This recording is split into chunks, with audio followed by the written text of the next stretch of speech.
Good morning. Today's topic of discussion is on bladder tumors. Essentially, bladder tumors commonly refers only to the transitional cell carcinomas, or in today's terminology, urothelial cell carcinomas. Now, this subject typically nowadays belongs to the field of urologists. Where do the general surgeons come in? General surgeons come in the diagnosis, in suspecting that there is a bladder tumor. And second thing is, a part of the treatment might fall in the domain of general surgeons. So it is important for us to know what are the etiological causes, what is the type of presentation that it gives, and some parts of the diagnostic components. So the lecture will be delivered keeping in mind that there are certain sections of this lecture which today belong largely to the urologists. Now here, of course, is a picture of a bladder tumor. It's actually a picture of squamous cell carcinoma of the bladder, which has involved the anterior wall of the vagina. What are the different types of bladder tumor? It's a common urological cancer, right? Highest recurrence rate of any malignancy. For example, if you treat a case today, it's quite likely that it recurs several times during the first year after the treatment. So this is one of the phenomena that you have to keep in mind when you are treating bladder tumor. And the most common variety, like I said, is urothelial carcinoma. The next one is squamous cell carcinoma, and a third one is an adenocarcinoma. For example, the one that is arising from urethus is typical case of adenocarcinoma, and also sometimes rhabdomyosarcomas, carcinosarcomas, lymphomas, etc. Squamous cell carcinoma, the one that typically arises out of chronic irritation, for example, a stone in the bladder. So we will talk essentially more about this because this is the commonest carcinoma. Others as they come along. Now, are there any risk factors? If a patient presents to you with haematuria, and you start taking his history, it's a good idea to know what are the different risk factors. Are they there or not? And the most important and commonest risk factor is smoking.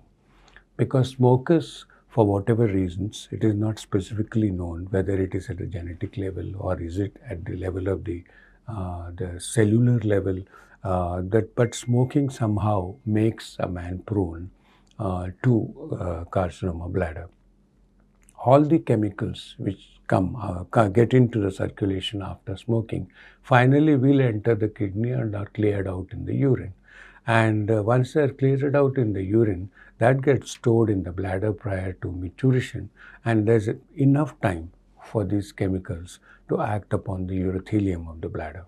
So this is one very important risk factor, and that should be kept in mind also when a patient is undergoing treatment, because quite often many patients give up smoking just when they are told prior to therapy and restart again during the follow-up. So this should be therefore kept in mind.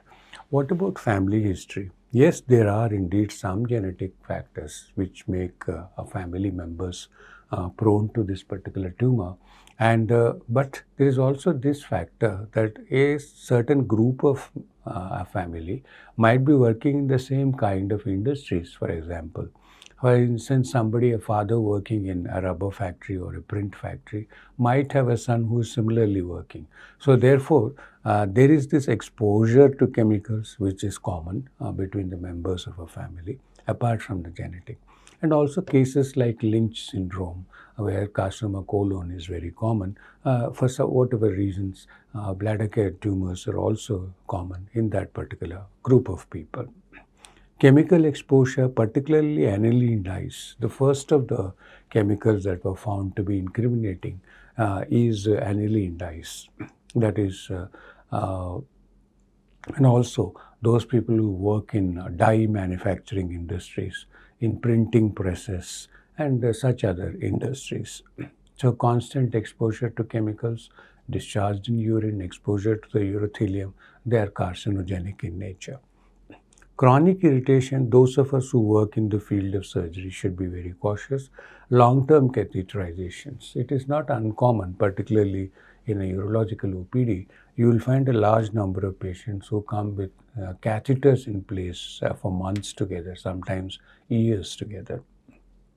So if you have a long-term catheterization, or somebody who's got a stone in the bladder, constant irritation, and the catheters also form phosphatic encrustations around the catheters, and these also cause irritation. So any kind of chronic irritation can give rise to a malignancy. You have seen one picture of squamous cell carcinoma, which I have shown you right in the beginning. So chronic irritation, or even cystitis, for instance, chronic cystitis can make you prone to a malignancy. So it's very essential to remember long-term exposure to irritation. Age, somehow men beyond the age of 70 are more prone to CA bladders. So, gender also, I mentioned, it occurs more often in men than in women. There are situations where prior radiation has been given. It may be for any type of cancer. Prior radiation has been given to either to the lower abdomen or to the pelvis, and that makes the bladder therefore prone to formation of cancers. So prior radiation is important, and anti-diabetic drugs, particularly pioglitazone, has been known as a risk factor for carcinoma of the bladder. So these are the various risk factors, and when a patient comes to you with hematuria, it's a good idea to find out what went into producing that, and particularly if carcinoma bladder shows up in further investigations, because there may be some correctable factors in these. For example, pioglitazone withdrawal, or for example, control of smoking. So let's have briefly look at the pathophysiology. As it is written here, urothelial carcinoma arises from stem cells. And where are these located? They are just adjacent to the basement membrane of the epithelial surface. If you typically draw the wall of the bladder, then you see you'll have about 3 to 5 layers of epithelium. And just below that will be the basement membrane, then lamina propria, then muscles, right? Superficial muscle and deep muscle. So these we'll talk about later. This is very important. Then we have the perivesical tissues with fat around. So this will be a typical cross section of a bladder wall. So if these stem cells are located somewhere here, they are adjacent to the basement membrane of the epithelial surface. And depending on the genetic alterations that occur, these cells follow different pathways in the expression of their phenotype. So that means if there is a genetic predisposition, therefore, there can be changes in these cells. Now, this is a very important, this statement is very important. Bladder cancer is described as a polyclonal field change.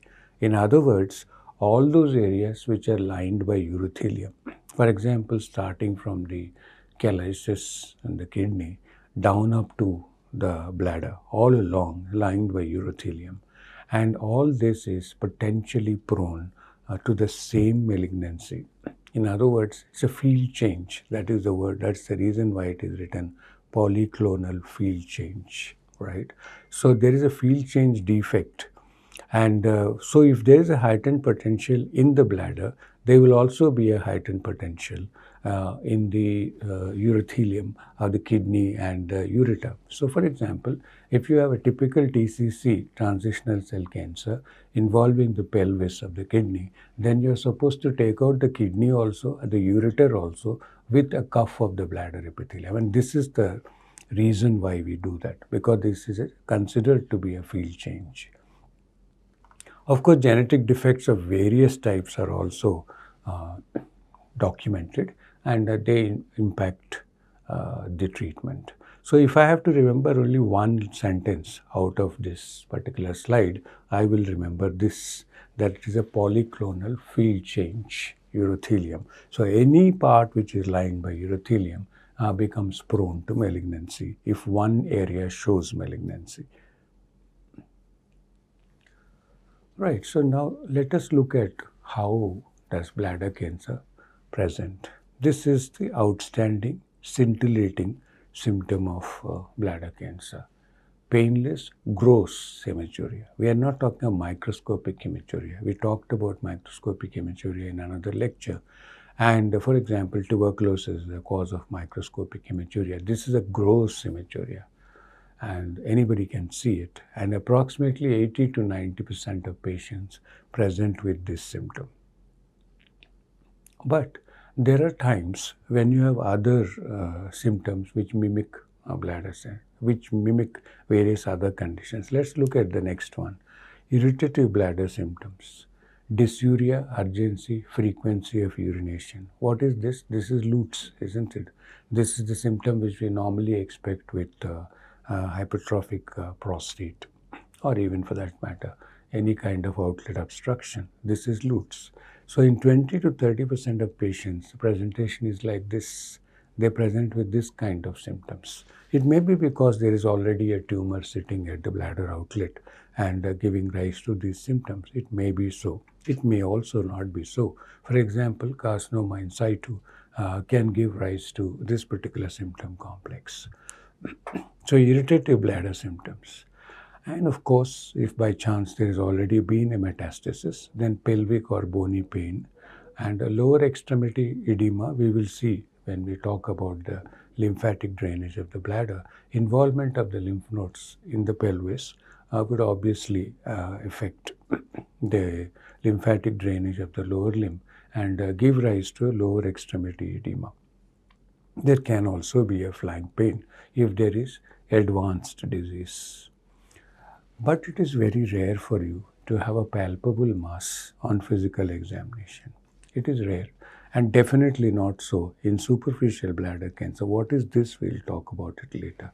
Not so much not at all in superficial bladder cancer. Usually this mass is because of either the presence of a large clot in the bladder or some kind of a retention which is going on, and that gives rise to a palpable mass on physical examination.